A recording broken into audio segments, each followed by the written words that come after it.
Siapa yang udah usaha? Ya, baru merintis, gak apa-apa.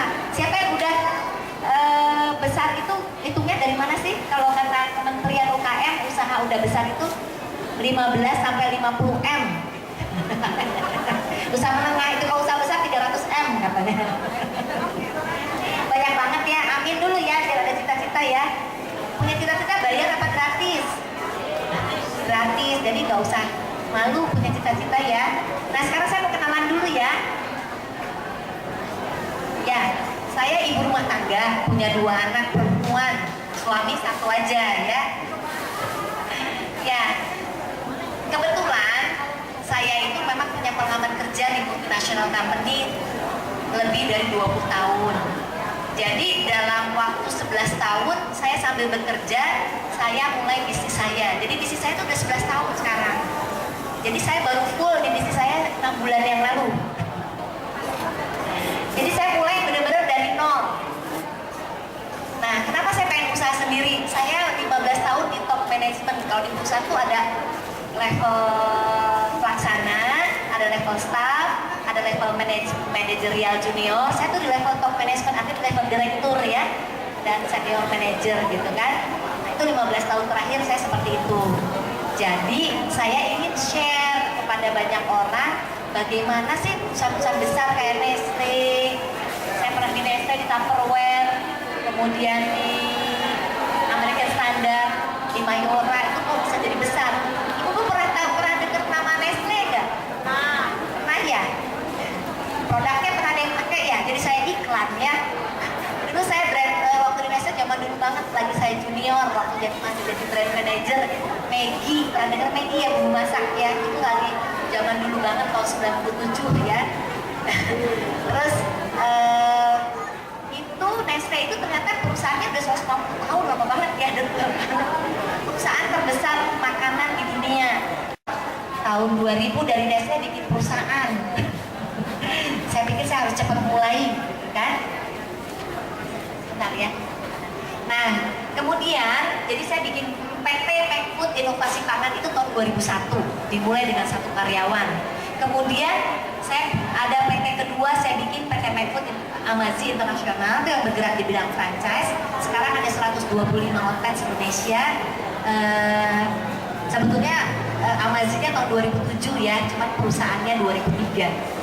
Kemudian saya juga punya butik, terus saya memegang lisensi SMA Indonesia. Kemudian saya di sini sebetulnya diundang atas nama Yayasan Bina Karsa Mandiri. 2002 saya bikin namanya Yayasan Bina Karsa Mandiri. Itu adalah komunitas wirausaha Indonesia. Cita-cita saya ingin semakin banyak pengusaha di Indonesia. Mau nggak jadi pengusaha? Nah, makanya saya bikin komunitas itu, komunitas wirausaha Indonesia. Kemudian biar komunitas itu punya uang, saya nulis buku. Bukunya ada 15. Salah satunya ada 10 seri wirausaha praktis, ada 10. Nanti yang bertanya bisa saya kasih buku yang saya tulis ya. Kemudian jadi saya ingin semakin banyak orang tahu wirausaha itu gimana sih caranya biar jadi besar. Jadi mudah-mudahan di Indonesia makin banyak seperti ibu-ibu yang ada di sini. Mau tepuk tangan dulu dong buat bapak ibu yang ada di sini, karena orang lain libur hari Sabtu ya. Ini pada kerja ke sini, pada belajar. Pinter dong, bilang pinter, pinter gitu saya ya. Nah, jadi ini namanya Yayasan Bina Karsa Mandiri. Visi misinya kalau makin banyak perusahaan, usaha, kita akan makin banyak peluang lapangan kerja. Tapi lapangan kerja orang baik-baik ya, jangan yang suka demo, kerusak, itu kita jangan ya. Gitu. Nah, ini kegiatan kita tadi saya udah cerita ya. Nah, saya juga cita-citanya kalau di sini pengen ada yang menjadi training for trainer, saya dengan sukarela akan mentraining. Saya udah banyak melakukan training for trainer dengan berbagai komunitas. Jadi mereka kita latih untuk jadi trainer, tapi harus pengusaha ya, biar bisa mengajarin lagi teman-temannya, mau nggak kayak gitu? Kalau dikumpulin ya, kenapa? Biar makin banyak orang jadi wirausaha. Saya udah membuat trainer for trainer seluruh Indonesia lewat Dompet Duafa, ada namanya Institut Kemandirian. Itu jaringannya nasional. Mereka melakukan trainer for trainer, kita bikin kelasnya di Jakarta, terus mereka melakukan pelatihannya ke seluruh Indonesia sampai ke Aceh, ke Papua, biar semakin banyak orang mau jadi wirausaha gitu. Jadi ya kita mulai dari diri sendiri, mulai dari sekarang, mulai dari orang-orang sekitar kita. Kalau saya kerja sendirian kan, saya belum di cloning, cuma satu. Ya kan nggak bisa kita keliling Indonesia tiap hari ya. Ya. Nah ini 10 buku yang saya tulis itu sebetulnya saya ingin orang jadi wirausaha itu punya kurikulum, punya panduan gitu kan. Jadi misalnya gini, di buku yang pertama itu ada mereka tinggal nyetir, tapi perlu nyetir nggak? Perlu, kayak mobil, kalau nggak punya SIM gimana? Ya, jadi usaha franchise tuh kayak gitu. Ada mobilnya, kita kasih petanya, dia tinggal jalanin. Tapi kalau orangnya nggak mau nyetir, mogok gimana? Ya mogok usahanya. Cuman dia lebih mudah dibandingkan mulai dari nol. Mulai dari nol kan pertama kalau bikin restoran bingung ya, menunya apa, hitung harga penjualan gimana, bikin pembukuan gimana, bikin laporan gimana, mengelola karyawan bagaimana. Nanti semua diajarkan, kan seperti itu. Kemudian menentukan mitra usaha. Sering orang kan dia sendirian ya. Namanya mitra usaha itu penting. Mitra usaha itu termasuk mitra usaha internal sama eksternal. Internal kan kita sendiri karyawan atau kita punya partner gitu kan.